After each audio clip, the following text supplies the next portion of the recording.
যাক।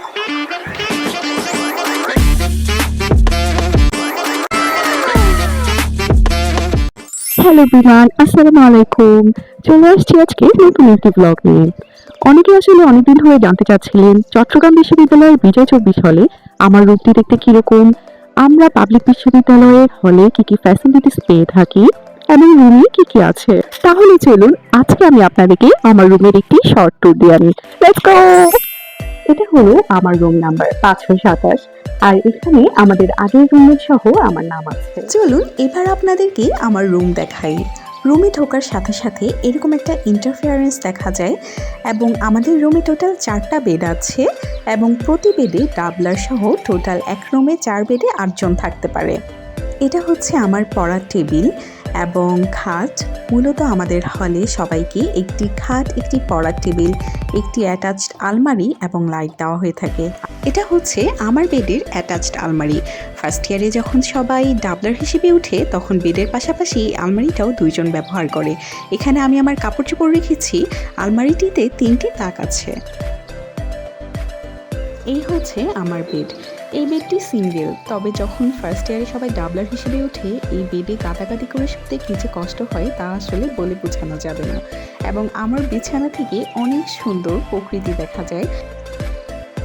এটা হচ্ছে আমার রুমের কালপ্রিট ফ্যান, যাকে টেবিলে বসলে বিছানায় রাখবো নাকি বিছানায় শুলে টেবিলে রাখবো তা নিয়ে কনফিউজড হয়ে যায় এবং সেই জন্য রাগে এটাকে টেবিলের উপরে রেখে দিয়েছে একদম। এটা আমার রুমমেটের, ও যেমন টেবিলে রেখেছে, আবার আমার আরেকটা রুমমেট ও আবার খাটে রেখেছে। আর ওই যে আমার ফ্যান আমি একদম টেবিলের উপরে রেখে দিয়েছি। বেডের সাথে 2টা লাইট দেওয়া হয়ে থাকে।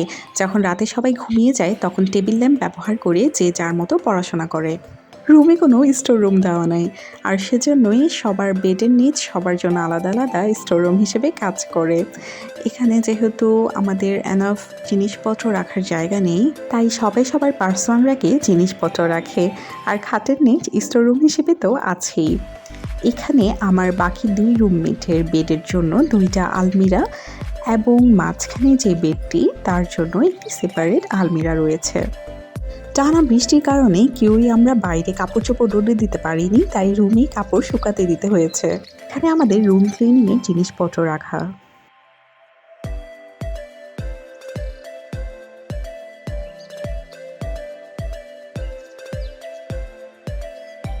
ওই যে বলেছিলাম ব্লক পার্টির সময় রুমকেও সাজানো হয়, আমাদের রুমেও খুব সুন্দর করে কিছু গ্রাফিতি করা আছে। ব্লক পার্টির সময় আসলে ব্লকে খুবই মজা হয়। নতুন পুরাতন সবাই মিলে একসাথে রান্না করা, রুম রং করা, সবাই সবার স্মৃতি এভাবেই রুমে ধরে রাখে। এখানে সবাই আর্ট করার পাশাপাশি নিজের নাম এবং ব্যাচ রেখে গিয়েছে, তাই রুমমেট আপুরা না থাকলেও ওনারা আমাদের সাথে সবসময় আছেন।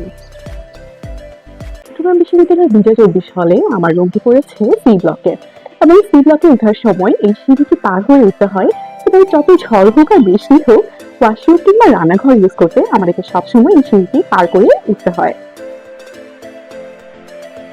ব্লকে যখন নতুন মেয়েরা উঠে তখন আমাদের সিনিয়র এবং জুনিয়রদের বন্ডিং ঠিক রাখার জন্য ব্লক পার্টি করা হয়। ব্লক পার্টির সময় সবাই একসাথে খাওয়া দাওয়ার পাশাপাশি রং তুলির আঁচলে যেন ব্লককে একটি নতুন রূপ দেওয়া হয়।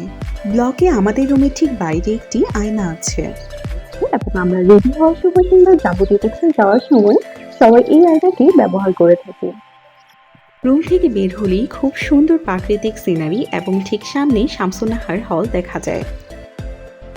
বিজয় ২৪ হলে আমার রুমের একটি শর্ট ট্যুর। আপনারা যদি বিজয় ২৪ হলের পুরো একটি ব্লগ দেখতে চান তবে অবশ্যই কমেন্ট করে জানাবেন। এবং আমাদের বিজয় ২৪ হল কিন্তু চট্টগ্রাম বিশ্ববিদ্যালয়ের মেয়েদের হলের মধ্যে সবচাইতে বড় হল, যেখানে প্রায় 1000-এর উপর স্টুডেন্টস থাকে। আর এই হলে যেহেতু এতগুলো বেড, তাই এই হলের সৌন্দর্য অনেক বেশি। আপনারা যদি বিজয় ২৪ হল নিয়ে একটি সেপারেট ব্লগ দেখতে চান তবে অবশ্যই আমাকে জানাবেন। সবাইকে আজকের মতো পুরো ভিডিও দেখার জন্য ধন্যবাদ। ভালো থাকবেন, সুস্থ থাকবেন। আসসালামু আলাইকুম।